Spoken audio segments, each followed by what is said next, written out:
ग्रेसिम उद्योग में कार्य के दौरान एक ठेका श्रमिक घायल हो गया है। ठेका श्रमिक को प्राथमिक उपचार के बाद इंदौर के लिए रेफर किया गया, जहां उसकी हालत स्थिर बताई गई है। मामले में कांग्रेस नेता सुबोध स्वामी ने दुर्घटना को लेकर प्रबंधन की लापरवाही की बात कही है। जब से लॉकडाउन का बहाना लेकर ग्रेसिम प्रबंधन ने अपने लाभ शुभ के लिए उनकी रोजी रोटी के साथ खिलवाड़ करा, तब से उद्योग में ना तो समय पर मेंटेनेंस हो रहा है और ना ही ठेका श्रमिकों को सही काम नहीं होने पर उनके एवज में जो अप्रशिक्षित लोग काम कर रहे हैं, आए दिन दुर्घटनाओं का शिकार हो रहे हैं। छोटी छोटी दुर्घटनाओं पर ग्रेसिम प्रबंधन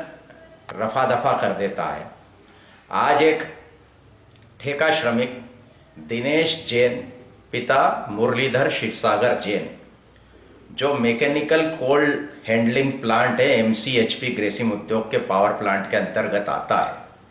वहाँ के पंप में कपलिंग पर काम कर रहा था और चूंकि कपलिंग का कवर लगा नहीं था, इसलिए उसका पांव उस पंप में चला गया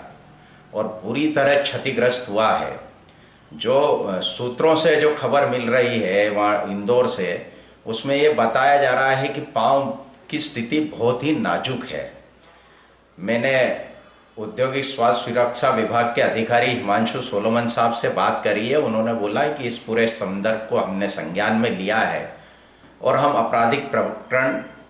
प्रबंधन के विरुद्ध दर्ज करेंगे और साथ ही ठेका श्रमिक दिनेश जैन को हित लाभ, जो उचित हित लाभ है, वो सभी दिलवाया जाएगा। पिछले कई समय से हमारे द्वारा ये मांग की जा रही है कि ठेका श्रमिकों को जिनको उन्होंने निकाला है उद्योग प्रबंधन ने, उनके अभाव में जो रख रखाव और मेंटेनेंस का कार्य नहीं हो रहा है और जो थोड़े बहुत श्रमिक बचे हैं उन पर अत्यधिक मानसिक दबाव देकर काम कराया जा रहा है। ऐसा नहीं है कि जो स्थायी श्रमिक हैं या जो बदली श्रमिक हैं या ठेका श्रमिक हैं उनके साथ ही मानसिक दबाव से काम कराया जा रहा है, लेकिन साथ साथ जो स्टाफ के अधिकारी और कर्मचारी है उन पर भी इतना दबाव बनाया जा रहा है कि स्थायी श्रमिकों और ठेका श्रमिकों से ऐसा काम लिए हो कि आप अगर उनके साथ में दबाव के साथ उनसे काम नहीं कराओगे तो आपकी नौकरी भी खतरे में पड़ेगी। और आए दिन जो दुर्घटना हो रही है, जो श्रमिक वहाँ पर मानसिक दबाव के में काम कर रहा उसके चलते हो रही है। ये कई बार हमने वरिष्ठ अधिकारियों को इस पूरे मामले का संज्ञान दिलाया। अभी हाल ही में जो 5 जनवरी की घटना हुई थी, जिसमें इस पूरा नगर उस गैस के चपेट में आया था, वो महादेव महाकाल का शुक्र है कि कोई जनहानि नहीं हुई। लेकिन मजाल है कि पहले तो ट्रेड यूनियन जो उद्योगों में काम करती है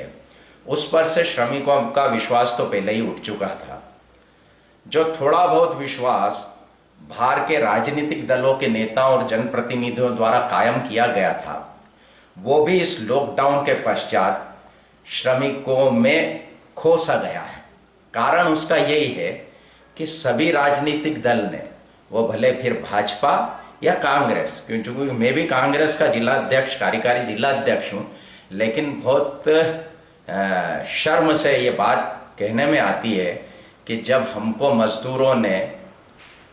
इतना विश्वास प्रकट करके हमारे हाथ में इस क्षेत्र की चाबी सौंपी, सत्ता की चाबी सौंपी, और आज हम उनके हितों को दरकिनार करते हुए उद्योग के हितों का ज़्यादा ध्यान रख रहे हैं। सभी राजनीतिक दलों के आगेवानों को उद्योग प्रबंधन ने ठेके दे दिए और यही कारण है कि सबके मुंह में दही जमा हुआ है और उद्योग प्रबंधन खुलेआम अपना आकूत मुनाफा कमाने के उद्देश्य को लेकर एक लाइन से चल रहा है और उसने सारे श्रम कानूनों को और उद्योग श्रमिकों के हितों के जो भी काम होते हैं उन सबको ताक पे रख दिया। यह जो दुर्घटनाएं हो रही है, इसके पीछे मैं जनप्रतिनिधियों से आह्वान करूंगा, कहना चाहूँगा कि आप कभी कांच में देखकर अपनी अंतरात्मा से प्रश्न करें कि जिस नगर में आज आप पैदा हुए हैं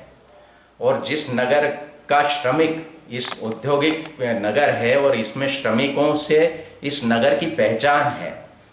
उस श्रमिकों को आज रोजी रोटी के लिए हम दर दर भटका रहे हैं, उनके परिवार को रोजी रोटी से मोहताज कर रहे हैं। क्या आपकी अंतरात्मा कचोटती नहीं है? क्या आपकी अंतरात्मा आपको परेशान नहीं करती है कि जो अधिकारी उद्योग में है ये कोई भी नागदा नगर में पैदा नहीं हुआ, नागदा नगर का निवासी नहीं है, ये आज नहीं तो कल मोटी रकम ऐड कर अपने अपने गृह नगर में चले जाएंगे, अपने अपने शहर में चले जाएंगे, वहाँ पर वो रकम का इस्तेमाल करेंगे। लेकिन हम जो इस मिट्टी में पैदा हुए हैं और इसी मिट्टी में हमको वापस मिलना है, हम इस मिट्टी के साथ क्या वफादारी कर रहे हैं, ये आपको कांच में देखकर ये प्रश्न अपने आप से करना चाहिए। अगला साल 2023 नवंबर में आप गेट पर जाओगे, उन्हीं श्रमिकों से हाथ जोड़कर और पैर पकड़कर वोट मांगोगे जिनको आपने रोजी रोटी से मोहताज कर रखा है। मैं श्रमिकों से भी आह्वान करूंगा कि आप भी ऐसे लोगों को जो दोहरे चरित्र के हैं और हो गए हैं उनको पहचानें। और हमने स्वास्थ्य सुरक्षा विभाग से ठेका श्रमिक को उचित लाभ देने की मांग करी है। अगर उचित लाभ नहीं दिया जाएगा